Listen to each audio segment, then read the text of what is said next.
दिव्य अनुभूतियां प्रारंभ हो जाती हैं जिन पर तुम विश्वास ही नहीं कर सकते। सबसे पहले किसी से संबंध नहीं होना चाहिए। ऐसे तो बहुत से अनुभव होते थे, पर वो जो एक अनुभव हमें शेनपुर में हुआ, बड़ा दिव्य अनुभव। ठीक दोपहर का समय, वहां दिन में कोई नहीं जाता था, रात्रि की तो बात जान, दिन में कोई नहीं। कभी ऐसे पूर्णिमा आदि को 2-4 लोग ऐसे, एकदम जंगल, 24 घंटे में 2 रोटी और इतनी अरहर की दाल के सिवा कभी कुछ नहीं था, ही नहीं कुछ कि वहां फल फूल लोग आ रहे जा, कुछ नहीं, एकदम ऋषि भूमि। अब भी है, तपोभूमि है वो। बस वो 2 बजे दिन में वो, तो दोपहर में ऐसे कोई नींद का तो शायद सवाल ही नहीं कि नींद में थे, ऐसे नहीं। एक ऐसे बारंडा टाइप पुराना था, बहुत सी लता, गंगा जी ऐसे सामने लेटे हुए थे, मंत्राकार वृत्ति। ऐसी एक दिव्य सुगंध आई जो आज तक हमने कहीं वो सुगंध बाह्य में नहीं देखी। ऐसा लगा कहां से, मतलब सौरभ का जैसे कोई प्रवाह आ रहा हो, और जैसे जैसे सुगंध वो घ्राणेंद्रिय से अंदर आ जाती है, जैसे नशा चढ़ रहा हो।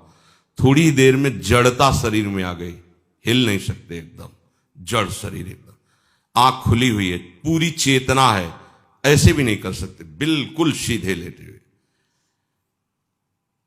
और ऐसे लेटे लेटे गंगा जी के दर्शन हो रहे थे।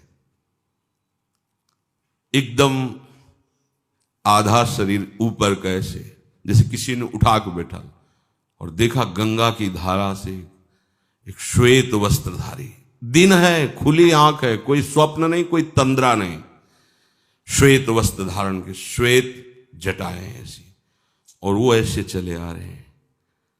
देख रहे, आए और गोद में से सर रखा, ऐसे ऐसे कर रहे, मस्तक को इतनी हम का इन्हीं के अंग से शौरावा, और कुछ बोले थे वो जीवन का पहला दिव्य प्रगट में, ऐसे तो स्वप्न में ऐसे, प्रगट में ऐसे ऐसे कुछ कहा, कुछ बोले, इसके बाद सीधे ऐसे, और गंगा ऐसा पार आनंद कि वो बताया नहीं जा सकता। ऐसा जब आप उस सीमा को पार कर जाएंगे जहां कहीं किसी से अपनापन नहीं, शरीर से भी नहीं, वहां सैकड़ों बिच्छी ऐसे घूमती थी जैसे काले चींटे घूमते ना, भूरे काले चींटे, ऐसे बिच्छियां घूमती थी, बिच्छखा पर सांप, कई तरह, जंगल पुराना, गंगा जी का एकदम किनारा ना, कभी भी कुछ भी हो सकता है वहां। और 2 ही लोग, इधर हम लेटे थे, एक पंजीरी बाबा थे, वो दूर एक उनकी कुटिया थी, उसमें वो लेटे रहते, वृद्ध थे वो, पर बड़े तपस्वी थे, वहां कोई और टिक नहीं सकता था। अनुभव, अपनापन जब तक शरीर से, तब तक दिव्यता का अनुभव नहीं।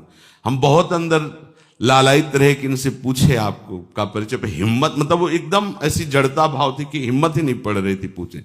बाद में पता चला, वर्षों बाद में पता चला कि अमुक अमुक महापुरुष प्रकट होकर के बताया। भगवान आकर्षण पैदा करने लगते हैं, भगवान आकर्षण पैदा करने। उसी के बाद फिर भाई जी महाराज राधा बाबा का दर्शन ऑफिस में हुआ, नेत्र सामने ऑफिस प्रकट है, ऐसे भाई जी करके, ऐसे क्या जानना चाहते हो, ऐसे चश्मा ऐसे कर, और पूज्य राधा बाबा बगल में बैठे हैं। तो उसे यही प्रश्न किया था, श्री कृष्ण की प्राप्ति कैसे होगी? ऐसे देखे और बोले, जब श्री कृष्ण बन जाओगे तो श्री कृष्ण की प्राप्ति हो जाएगी।